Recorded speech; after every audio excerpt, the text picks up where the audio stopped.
G'day, Year Nines.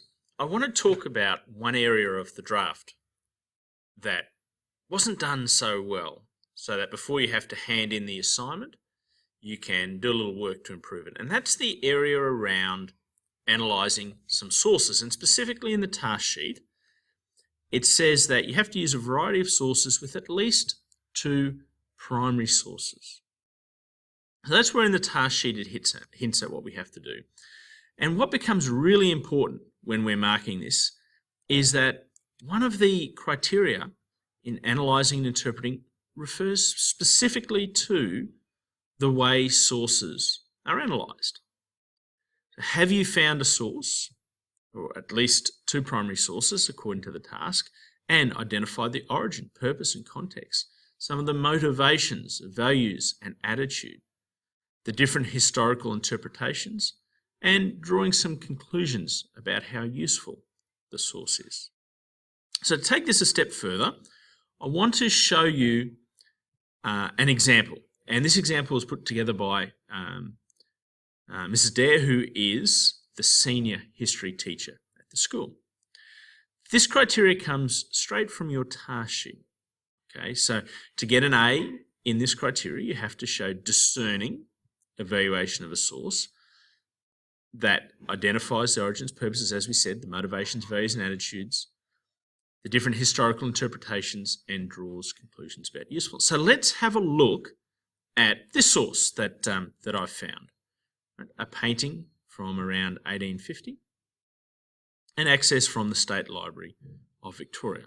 This is what Mrs. Dare has put together to give you an example. So the first element is reasonably easy, right? The origin, purpose and context. So painted in the early 1850s by Australian artist A.M. Ebsworth, tea and damper provides a useful but somewhat romanticised model when exploring the damper and mutton stage of colonial Australia through artwork.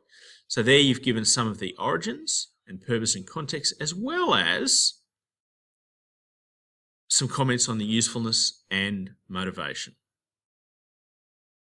Depicting 4 men sitting around a campfire and sharing a meal after spending time building a fence, it is a positive representation of European settlers adapting to life in Australia and offers an interesting insight into the work of men during the era, as well as the availability of food.